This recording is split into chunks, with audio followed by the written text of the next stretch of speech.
அதற்கெல்லாம் பணம் எங்கிருந்து வந்தது என்று யாராவது கேட்டார்களா?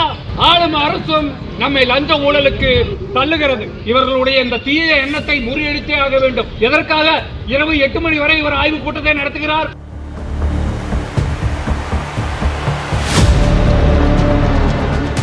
தயவு செஞ்சு எல்லாரும் ஒருங்கிணைந்து போராட முயற்சி செய்யுங்கள். இந்த மாவட்ட நிர்வாகத்தின் இந்த கொடுமையான போக்கை கண்டிக்க வேண்டும். அனைவரும் ஒருங்கிணைந்து செயல்பட வேண்டும். அவருக்கு தான் வந்துருச்சு, எனக்கு என்ன, எனக்கு தான் வந்துருச்சு அப்படிங்கிற மாதிரி இல்லாம நாம எல்லாம் ஒருங்கிணைந்து செயல்பட்டு இவர்களுடைய இந்த தீய எண்ணத்தை முறியடித்தே ஆக வேண்டும். அரசு என்னென்ன நலத்திட்டங்களையோ அல்லது திட்டங்களையோ கொண்டு வருகிறதோ அத்தனையும் நாம செய்ய தயாராக இருக்கின்றோம். ஆனால் தனி மனிதராக ஒரு மாவட்ட ஆட்சியர் தன்னுடைய சுயநலத்திற்காக தன்னுடைய திருப்திக்காக ஒரு வேலையை செய்ய சொன்னால் செய்ய முடியாது. அத்தனை பேரும் வருங்கள். வியாழந்தோறும் நடைபெறக்கூடிய ஆய்வுக் கூட்டத்தில் கலந்து கொள்ளாதீர்கள். உங்களுக்கு பின்னால் நாங்கள் எல்லாம் இருக்கின்றோம்.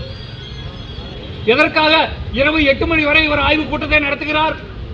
எந்த அரசு ஆணையிலே உள்ளது இரவு 10 மணி வரை மகளிரை அமர்த்து வைத்து ஆய்வுக் கூட்டத்தை நடத்துங்கள் என்று சொல்ல? அத்தனை பேரும் புறக்கணியுங்கள். சனி ஞாயிறுல இனிமேல் நடத்தக்கூடிய எந்த ஆய்வுக் கூட்டத்திலும் யாரும் கலந்து கொள்ளாதீர்கள். தலைக்கு தூக்கம் வந்து விடுமா? பார்த்து விடலாம் என்ன செய்து விடுவார்கள் இவர்கள் என்று. நண்பர்களே, கால சூழ்நிலை சரியில்லை. அரசும் நமக்கு ஆதரவாக இல்லை. நம்மை நாமே காப்பாற்றிக் கொண்டால் மட்டும்தான் உண்டு. ஆகவே இந்த தீர்வு செயலியை கட்டாயம் செய்ய வேண்டாம். இன்றைய தினம் ஒரு அமைச்சர் வருகிறார், அங்கே வந்து ஒரு நலத்திட்ட உதவிகளை வழங்குகிறார், அங்கே மேடை அமைக்கின்றோம், சாமியானா போடுகின்றோம், கார்பெட் விரிக்கின்றோம், வரக்கூடிய அமைச்சருக்கு அத்தனை பணிவிடைகளையும் செய்கின்றோம், மக்களுக்கு உணவளிக்கின்றோம். அதற்கெல்லாம் பணம் எங்கிருந்து வந்தது என்று யாராவது கேட்டார்களா? அந்த பணம் எங்கிருந்து வந்தது? ஆளும் அரசும் அரசு நிர்வாகமும் நம்மை லஞ்ச ஊழலுக்கு தள்ளுகிறது. ஆக வருங்காலத்தில் இன்னும் ஒத்த ரூபாய் கூட யாரும் செலவு செய்யாதீர்கள். வேண்டுமென்றால் மாவட்ட ஆட்சியர் செய்து கொள்ளட்டும். அவருக்கு அத்தனை சக்தியும் உள்ளது. ஏனென்றால் வானளாவிய அதிகாரத்தை கொண்டவர் மாவட்ட ஆட்சியர். சாமியானா அமையுங்கள், கார்பெட் விரியுங்கள், தண்ணி வந்து அமெரிக்காவிலிருந்து இறக்குமதி பண்ணுங்கள், முந்திரி கொடுங்கள், திராட்சை கொடுங்கள் என்று கேட்கின்றார்கள். ஒத்த ரூபாய்க்கு ஒரு டீ கூட வாங்கி தராதுங்க. இஷ்டம்னா வந்து கலந்துக்கிட்டு இல்லைன்னா போயிட்டே இருக்கட்டும். நம்ம வேலையை நம்ம செய்வோம். பயனாளிகளை கூட்டிட்டு வருவோம், அமர வைப்போம். அவ்வளவுதான் நம்மளால முடியும். பயனாளிகள் பட்டியலை ரெடி செய்வோம். ₹1 கூட செலவு செய்யாதீங்க. வேண்டாம். இன்னைக்கு இருக்கிற சூழ்நிலை என்னது? ஜிபேல நம்ம மாமா மச்சானுக்கு ஒரு ₹5 அனுப்ப முடியல. நம்ம அண்ணன் தம்பி அங்கிருந்து நமக்கு ஒரு ₹5000 போட முடியல. அதுக்கும் கேள்வி வருது.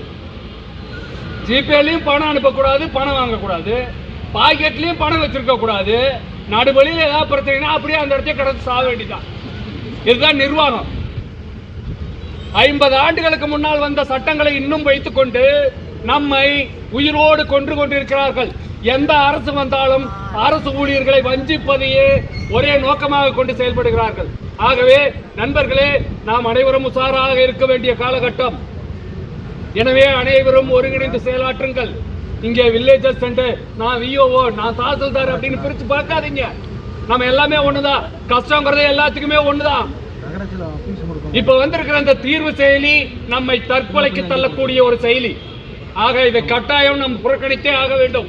நம் உயிரே போனாலும் இந்த தீர்வு செயலியில் வேலை செய்வதில்லை என்ற முடிவை அத்தனை பேரும் ஒருமனதாக தேர்ந்தெடுங்கள் என்று கூறிக்கொண்டு எனக்கு வாய்ப்பளித்தமைக்கு நன்றி.